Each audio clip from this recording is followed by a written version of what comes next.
by another unpleasant surprise. She stood in the door, stunned, mouth agape for a few long moments, as her brain tried to process what she was seeing. The silver-haired man was sprawled across his bed, his head hanging down over the side, dived into a bucket. "Cut it out, old man," the man said, and not even looking up, he untangled his right arm from the blankets and raised his demonic middle finger up in the direction of the door. Sudden realization hit Lady. This is not Dante. "What the actual fuck?" Her high-voiced scream pierced through the room and made the stranger grunt in pain. The halfling finally raised his head, trying to steady and focus his stormy blue eyes on Lady. "Morning," he had managed to utter before his head dived back into the bucket as he threw up. Lady quickly turned around, expression of total disgust written over her usually stoic face. She ran downstairs, where she leant against the wall in the cleanest corner of the room, still trying to calm down. "I could have thought something was wrong when that idiot hadn't called for days. With his usual, 'I'm bored, give me a job.' And now when I finally have a job to be done, he's nowhere to be found. Irresponsible as ever." Lady muttered under her breath and was about to leave the office when she heard the familiar tone of heavy footsteps coming closer from the outside. In seconds, the door flew open and the wanted man appeared. "Hey kid, I brought something to get you back on feet," Dante called out, not noticing Lady. He hastily made his way towards the stairs, casually stomping over the cans and boxes and not giving a damn. He was almost in the middle of the staircase when the sound of fake irritated cough made him stop in his tracks. Turning around, he finally noticed Lady standing there. She was glaring daggers at him. "Care to explain?" she asked, pointing her gloved finger in the direction of his bedroom. Dante didn't feel like explaining a shit. He also had a crushing hangover, though he hadn't been throwing up the whole morning. "Just a little party," he replied with a shrug and continued on his way up. "Not so fast," Lady snapped in a flash, pulled out her gun and mercilessly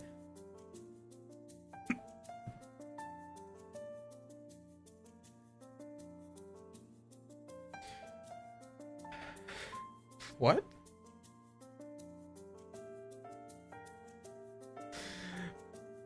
Lady Snap, and in a flash, pulled out her handgun and mercilessly shot Dante in the leg. Ouch. That day, even Dante winced in pain, giving a headache so brutal that made him feel much more human. He looked back at Lady with a displeased scowl. Seriously? She was abusing the fact that he wasn't completely human too much. Staring match of two pissed demon hunters took place.